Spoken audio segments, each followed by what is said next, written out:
It's the 90th episode of the Elite Cosplay Podcast. I'm Holly. And I'm Kevin. Hello, we are in the Bay Area. Yay. Yes, we are. Yay. Hello, everybody in the Bay Area. It's so refreshing here. It's been so hot in Seattle. Yes. There's been Smoky haze. There's been forest fires happening in Canada, and it's all just landing in Seattle. All the smoke is landing in Seattle, so we haven't been able to breathe, and it's been hot. Strangely enough, the air in the Bay Area is cleaner than... I think the Bay Area is always cleaner. It's LA that's gross, I think. Okay. All right. Sure. Anyways. Yes. So we're having a good time. Gonna explore the Bay Area this weekend. Do some shoots. Having a good time. Do Like do a do do rocket do. ship. Do we have to pay for that? No. No. Anyways, let's get started. So there is a convention in Seattle called Geek Girl Con. Sure. Every year. Yes. Yes, every year. For those who don't know what it is, it's I read a really quick thing. It's their mission is to ensure all geeks are supported, welcome, and encouraged to pursue what they love. This can range from science and technology, comics, literature, gaming, or anything else. We know a couple people that go to GeekCon every year that do like panels about feminism or certain things, and there's cosplayers. It's just a mix of all types of cultures coming together. It's pretty interesting. Kevin and I have actually never gone, but it's around. Am I invited? Anybody can go. I don't know. Yes, you're fine. Okay. Jesus. Hello, Geek Girl Con? Backmail beast. Exactly. That's what I'm worried about, right? It's like when Kevin tried to come into a lesbian bar and they didn't charge us, but they were gonna charge him. Yes. So. Or why I was selected for the international cosplay competition last year. Because you were I was a male. I don't know if we talked about this on the podcast, but I think we did. Maybe last year we were contacted this year as well. It's going on right now. Dota, the international. It's in Seattle. We were contacted again this year to judge it, but we were going to be here, so we couldn't do it. But last year we got contacted and we were like, yeah, sure. And since I thought they were going to use both of us, but they only needed one slot, I guess. Right. So Kevin's like, just you do it. You know more about cosplay than I do. And I was like, all right. So I presented myself to them and they were like, actually, can we use Kevin? Because we need a guy on the panel. Yes. Diversity. Hello. Because there was all women. So they wanted a dude. Yes. And then it was funny because Reddit blamed all the judges for picking the sexiest girl, even though all the judges except for Kevin were women. So yeah, I know. Anyways, but she had the best. It was the highest quality. I mean, that was what the judges decided. Reddit's just a jerk. Anyways, okay, back to Geek Girl Con. Sorry. So Geek Girl Con. Yes. If you do hear this podcast, please, we'd like to attend. I'd like to do a panel. What are you doing? I don't know. Oh, I'm soliciting ourselves. I'm talking to people. I have nothing to talk about. Okay, go ahead. Let's talk about it. So Geek Girl Con is happening, I think, at the end of September. And they had an email go out to everybody on their email list from some of the people on the board. I think they're volunteers that are always on the board. I'm trying to remember. Oh, yeah, 5 volunteer organizers. They publicly resigned on this past Sunday. They made a series of claims against the Seattle-based nonprofit board and executive director, including allegations of discriminatory practices and questionable use of charitable funds. They sent this out to everybody on the list, and they posted it on the website. I'm not going to read the whole thing. This is a very long situation, so I'm trying to condense it while I'm talking. Okay.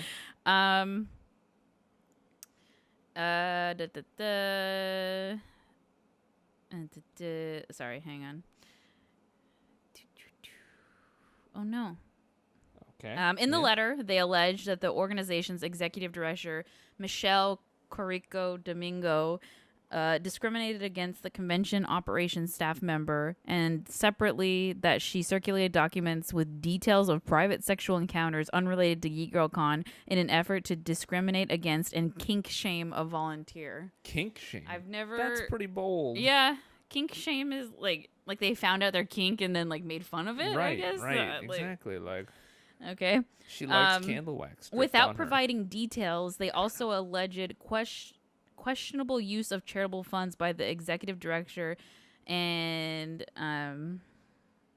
deprioritization of financial oversight by the board of directors. they obviously denied these claims. The people that sent the email, the 5 volunteers that sent out the mass emails, said, like, you should be concerned that if the con's even going to happen, if you're going to get your money back, like lack of attendance for people who are of that the selling the vendors hall and stuff like that. And so Geek Girl Con said the con's still on, it's fine, you know, like these people you know, like are no base for truth and stuff like that. They basically said it was all made up. Everybody would always say. Yeah. So they've been doing that all week. They've been trying to do that. Firefight. Okay, got it. Yeah. Because those people were basically saying that because we're leaving the con, those 5 people were basically saying because we're leaving, the con is ruined. It will never go on without us. The attendance will be down because of this email and because of these things that are coming to light, and blah blah blah blah blah. I mean, that's pretty good grounds for slander lawsuit right there. If all of this is unfounded, right? So it depends on I mean, we don't know that full situation, so this is interesting to say the least. So on Reddit, someone replied and said, I've been an exhibitor at Geek Girl Con for the past 3 years, and I'm a bit anxious about there being a shakeup this close to the con. However, having read the email, the response from Geek Girl Con, and knowing one of the 5 people that resigned personally, I am 100% siding with Geek Girl Con on this, barring the release of any actual evidence against them. The accusations in the email are vague, and the accusers offer no evidence of, offer no evidence. I'm gonna pause in between that, and I'd say it's true. I'm not gonna read the email. The email is freaking long. Was it like the Google email? Oh my god, yeah, it's like that. It just keeps going, and you're like, what am I reading? But yeah, they are really vague. It's just like this person tried to kink shame this other person. It's like, oh, okay, are you gonna elaborate? And then it's like, the use of funds are being misused. Okay, like you need to be like, this is what they were using. This is what they said. This is grounds for a slander lawsuit waiting to happen right here against those 5 people. The behavior of the 5 after resigning displays some serious emotional immaturity. It's so obvious that the email was crafted to inflict as much damage and cause as much drama as possible. It's clearly not about actually communicating about any wrongdoings or bringing any shady business to light. Right. You can't just make wild accusations with nothing to back it up. Yep. Finally, I've had several interactions with one of the 5 that led me to believe that they are exactly the sort of person that would make shit up and stir up drama when they weren't getting their way. And we're quoting the article right now. No, this is someone from Reddit talking about this. This was posted on our local subreddit, the Seattle subreddit. That's how I found it, basically. Gotcha. And then Kotaku, I think. Picked it up. Oh, sure. Geekwire.com. Sorry, sure. Geekwire. That's another Seattle company. Are they? Yep. I didn't know that. They picked it up, so I was reading about it. I gotcha. Right. And I have to agree. I mean, I know I'm not reading that much about it, but basically the Geekwire thing that said, it just is just like, in that short sentence that I read, the kink shaming and the thing, like, it just sounds so stupid. And it's like, why would you? Why? Okay, why do they have access to the email list, by the way? Oh, it's probably a public facing list. It's probably one of those like distribution lists where you just hit it with your message and then it just goes out. I mean, if they're internal employees, you know, those things exist. You're gonna give volunteers access to the. I don't know. Mean, how many people do they pay, right? I don't know. They said they do have a staff that they employ. Yeah, but you know. I don't know. I'm just like, ugh. And then they also posted it on the website, so these people had access to both the official Geek Girl Con email and the public website to post these things on. Sure. Personally, I don't trust anybody, so I'm like, you don't get access to nothing. Right. Everything has to be approved through me. Yeah. I know. But I mean, like this, like they said, it's so immature. Sure. Like I guess, like, if this was real, if these accusations were real and they were happening at me and I was a volunteer, I would quit, have my stuff backed up, and either file a lawsuit because what they're doing is illegal if that's true, and then maybe make a post on, like, my personal Facebook page. Like, why do you have to just, like what are you doing? What is the point of this? This is so dumb. Like I said, this is they're setting themselves up for a slander lawsuit, and they don't even know it. Probably. And they know who did it because they all all announced five who they left. were. Yeah, yeah, You know. Well, we'll see what comes out of this, right? Yeah, we'll follow up on this. I guess we'll see. It'll probably take a while. Yeah. But they basically like I said, they alluded that Geek Girl Con wasn't gonna happen. Right. You know, and it's it like could be people that are too full of themselves, like they feel like they're the linchpin, you know, and that's why they quit. And they're like, well, they basically alluded that they said since we're leaving, the con's not gonna happen, basically, because we run the con. It could be that they just have too much, like, not self confidence, but it's too much. They feel too self important about the situation that they're like, well, because they didn't get their way or something. They didn't get like a Ray or their volunteers. But that's what that person said. They said that sounds like something they would do because they weren't getting their way. They're being petty about it. But you see, they've backed themselves into a corner now, into a very fat lawsuit that they can that may be actioned against Guys, them. you can't just take over stuff and say random things. Yes. If you don't have the evidence, don't say stuff. I hate when people. There is a difference between over exaggerating and just making crap up, but this is just making crap up. Yeah. Well, allegedly. Sorry, I should preface it with that because I don't have any proof of anything. But it sounds like they're just making crap up. So I don't know. So we'll see where that goes. It's probably not going to go anywhere. Yep. In the end. But seriously, what the hell? Yep. We'll take a quick break real quick just to say thank you to our Patreonies, who are the Goobies and Goob Masters. Okay. Thank you, Bethany, Allison, and Monica.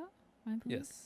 That have supported us on Patreon. Yep. Thank you to all the people who have supported us on Patreon as well. But we have a Patreon now. It is patreon.com/Elite Cosplay if you'd like to support us. We have tiers for everybody. Yep. Promise. Prizes every month. Yep. And you get the podcast a couple days early, and you get videos a week early, including other stuffs. We just released an action for the Goob Masters. So you can also support us by going to elitecosplay.com/shop. We have some t-shirts. Yep. You should go there. The action that I release monthly will also eventually be in our shop for those who just want an action. Sure. Anyways. Do you have anything for me, Kevin? Yes, I have. Oh my I have gosh. a couple of things, but it depends what you want my to talk God. about. I have a 50-year-old grandma that loves the cosplay, and she does. Wait, she's a grandma at 50? Or fine, not grandma. Sorry, a 50. Did you just say okay, 50? but she looks like a grandma. Look at her. Sorry, her cosplays are very nicely done. So they. It says 50-year-old mom. Yes, sorry, but she looks kind of like a grandma, right? Well, she's wearing she She's dresses up cosplaying. as grandma characters. Yes, like sorry, that's why. Courage the Cowardly Dog. Grandma. Cinderella, the fairy godmother. Oh yeah. She's got a. She just picks Tweety outfits with age appropriate grandma-esque. Yeah, things. yeah. It's actually really cool, and I'm glad to see like other generations embracing this, and not because I mean, to be honest, like whenever we go to any convention, really, it's mostly people our age or younger. Yeah, and but it also is cosplay is. I mean, anybody can cosplay, obviously. Sure, but it is more of a newer. In terms of, I mean, it's not that new, but you know what I mean. Like, yeah, I mean, people have always been dressing up. Yeah, Halloween has been around. I think it's been become more quote mainstream in the past 10 years. So I think a lot, it's obviously just a lot of younger people will do it. I've also known some people over the years who do feel like they outgrow cosplay as they age. I know some people that have left the community just because they're like, I'm just not into it because I'm older. No, I know. That But makes sense, but there is one. She goes to SakuraCon. I only see her at SakuraCon, but she's also an older lady. She's older than this lady that you're speaking of. Okay. But she dresses up as I can't remember her name right now from Howl's Moving Castle when she gets old. Yeah. I can't remember her name because I'm I've blanking. seen her, yeah, she always does, and she has a little scarecrow guy with her, and he's super cute. yeah. But it is refreshing. It is. And if anybody's curious, this woman's name is Solange Oh my God, Amore. Solange. Okay, Solange. Solange. It's not Solange. It's Solange. Fine. She's like Beyonce's sister, Solange. Okay. Solange Amorim. Sorry, she's Brazilian. She's Brazilian. It's SOLANGE. Like Beyonce's sister. SOL. Like Beyonce's sister. Beyonce's sister. Sister. Well, you know what? This is Queen gonna be Bey. This is gonna be more work for Holly to cut this all out. I'm not cutting this out. Beyonce's sister. SOLANGE. Stop spelling it. Stop. Amorim. Manis, Brazil. Interesting. You want to know a fun fact? What's a fun fact? That's not fun, Holly. The original Beyonce's sister. Beyonce's sister Solange. The original Beyonce's sister. The See, original. how fun is it when you're getting like constantly interrupted, huh? I like it. They originally Cosplay, the people that owned it before us. They were Brazilian. They were Brillian. It is big in Brazil. It is. From what I have seen. I mean, I don't from just what I see online. Yeah. So yeah, that's cool. I do like when I see people that are, Right. not in different regions. I was saying not young. Oh. Not the typical youngster Sure. cosplaying. It makes it more fun because It there does. are cosplays for everybody of every age. Yeah, So sure. thank you for pointing that out, and you guys should look her up because she's super cute in all Yeah, her she is. stuff that we're looking at. I'll have to link. You'll have to send me that link so I can put it in the YouTube. Okay. You got anything else for me, or are we just? So I'll talk. Anime News Network, which is a website that describes itself. What does it do, Holly? They talk about anime news. Oh. They're a network. Oh, really? So Anime News Network got hacked majorly, they said. It said Anime News Network suffered a major hack, one that took down our original domain, www.animenewsnetwork.com, and compromised our email domain, meaning that for the moment, you can't reach us through any animenewsnetwork.com email accounts. We're working to get that fixed. Further, Anime News Network domain was breached, but not our servers. Your personal information is safe. However, we recommend changing passwords. Sure. So they had to, I don't know if they still are, this was the other day, they had to use animenewsnetwork.cc was Right. what they had loaded. I don't know why anybody would hack Anime News Network. It's literally news about anime. They might have a shop, I think, and then people just leave comments. Sure. So it's not, and they have a little forum. So it's not, it's a big website because there is when obviously anime news comes out, which is daily and stuff like that. They're on it and they're always writing articles and they have a lot going on. Like I've read articles on Anime News Network plenty of times. They have reviews and yada yada yada. I don't know why, people even in the comments on Facebook when they announced it were like, what, why would they hack you? Like, what is there to gain here? When people get hacked, it's usually for passwords or personal information or but this is so Okay, well, here I looked it up. They didn't get hacked. I don't think they renewed their domain is what happened, and someone jacked it from them and then made a spoof site based on it. what that's a a strong accusation, Kev. I'm looking at it. The current owner is not it's definitely someone 420 Essian Lane. Ja. Yeah, someone just bought the domain from underneath them. This is what happens. If you own a domain, be very proactive. Set up Can't backups. you auto renew? Well, so technically, there's a 90-day grace period that you're given before anybody else can purchase it. So you are given 3 full months of, oh shit, I fucked up. I forgot to renew this. This happened to Rooster Teeth. Remember that story? They were this was earlier in the Rooster Teeth days, but one of the people at Rooster Teeth forgot to renew and they were in a different country or something and they were up in the middle of the night going, oh shit, trying to renew it and stuff. Yeah. If you go to animenewsnetwork.com right now, it's a it's like a sky, there's clouds, and it just says anime, and it's just counting up. So it says 22 hours, 50 minutes, and 7 seconds. Sure. I don't really know. Okay, so usually when this type of crap happens, the person that buys it will try to sell it to them for lots of money. Exactly. So if you do own a domain, remember, just check constantly because on your expirations. Copied or screen capped these that announcement on Tuesday. It's Thursday night when we're recording this, so it's been a couple days and they still don't have it. Yeah, it's because they probably let the 90-day lapse, and that's what happens. That's crazy. Well, I mean, they have a lot of fans. This I don't know. happened to a few. I mean, this happens a lot. Like, so for my work, I do a lot of tech work. There's a company called Marketo. This happened to Marketo. Like, and that's a multi-million-dollar, hundreds and hundreds of clients type of customer, and you just let it lapse. And it happens because, the person that renewed it quit, left the company, right? And then nobody knew who owned it, and then it just like expired. It's totally reasonable. I've seen it happen, but yeah, I mean, they always have somebody monitoring that. They haven't. I mean, they've updated their Facebook with like their articles that they release like multiple times a day, but they haven't said anything new about what's going on with them. Sure. They just have their original posts. I think this guy who registered it is just asking for a stupid amount of money, and I mean, what's their brand worth to them, right? That's the question. Well, they have just on Facebook. They have 627,000 likes. If that's okay. So this guy's probably asking for, I would say at least at the minimum, probably 10 to 15 grand for it back.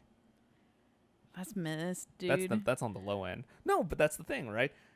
I'm just saying it's messed up. I mean, it's just like they've messed up then they got screwed. Yep.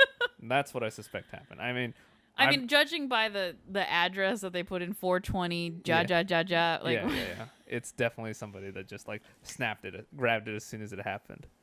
So man, like, are they just like sitting on stuff, like waiting for people to not renew? I'm sure. I mean, it's pretty easy, right? You just look at major sites that have major traffic. People need to do other things. But I mean, that's the thing. Well, no, you just write a bot and just goes through and does it all. I guess they're not actively doing it. Yeah, they just have a script. All happen automatically, but wow. Yeah. Well, we'll see if they ever get it back. I mean, it's only been a couple days, so we'll see. Like I said, I think they lapsed their 90-day grace period, so it's going to be very, very difficult. See, that's what's crazy to me is that they have that 90-day grace period. Yeah. Like, I assume they get an email or a letter. Well, that's the thing. If the person, someone could have quit. If you quit, it's just like it's going into a black hole and nobody knows about it. Wow. Shit. Yep. Yeah. I mean, we don't have to worry about stuff like that because we're like a baby. So yeah, we only have a handful of domains. I mean, but they don't get like they don't have the what do you call it, the clout that anime news network. That's pretty. So I guess we'll check back in a week and see where they are. Yeah. Yeah. You got anything else? Unless you want to talk about the Detroit beach cosplay party. Kevin just discovered that people meet up outside of cons and have little cosplay parties. I don't know what you're talking about. I didn't discover this. You didn't know about it. Like cosplay meetups outside of cons. Seattle kind of will have one every once in a while. I assume they're hard to organize, but Kevin found this the one in Detroit Beach, and it's super cute. And they play like volleyball. Like they have a lot of people show up. Yeah, it was like a fairly big amount of people. Yeah, the one that I've seen from Seattle is like really small. But that looks really cool. I wish that's really fun. You guys, if any of you guys have gone to any local meetups outside of cons, you should tell us about it. Yeah, I'd like to know how many people like do this or have set these up, because what if we had like an elite cosplay meetup or something in Seattle? Wouldn't that be cool? Because I'm embarrassed. You're embarrassed. If you'd like one. Because there is downtime, especially in Seattle. Sure. Yeah. Between, I mean, I know people travel for cons and stuff. Like, I know Seattle people that go to like Anime Expo and Fanime. And now that AkiCon is gone, maybe there's some time down. There's some downtime. Actually, October or something. I think AkiCon is back. Yeah, all right. I think someone bought it. Well, I'll have to do some digging. I'm not going to dig into that. Yeah. It's not important. But anyways, thank you guys for joining us this week. Sorry if it was a little short. Don't forget, you can support us on Patreon. Oh, I got to announce something. I forgot to do this. I announced it on Twitter or something, but Kevin and I bought a house. Yay! Very recently. We're moving after this trip. It's going to be very stressful. Yes. But because of that, we are pushing back the New York / Toronto and LA photo shoots that we kind of had skeleton planned. They weren't like in stone or anything. We didn't know, we're kind of thinking September, October for them. But now that all this stuff is happening to us, at time it's just too much.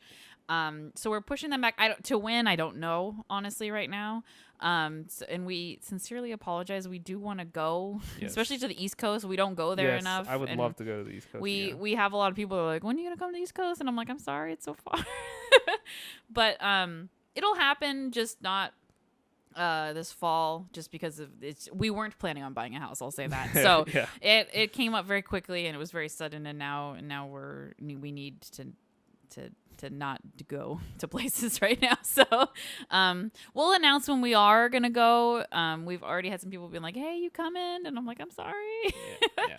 So I just want to let you guys know, I did say it on Twitter, but I know not everybody can follow us or sees us on Twitter. So for those of you, I apologize that's happening. But yeah, we'll be back next week for the 91st episode. We're almost reaching 100. I mean, it's going to be a couple months, but we're almost there. Maybe we'll bring back, we'll get Rebecca to come for the Hundy. All right. We'll see you guys next week. And if you want to support us, go to patreon.com. Yes, patreon.com/elitecosplay. All right. All right. Bye-bye. Bye.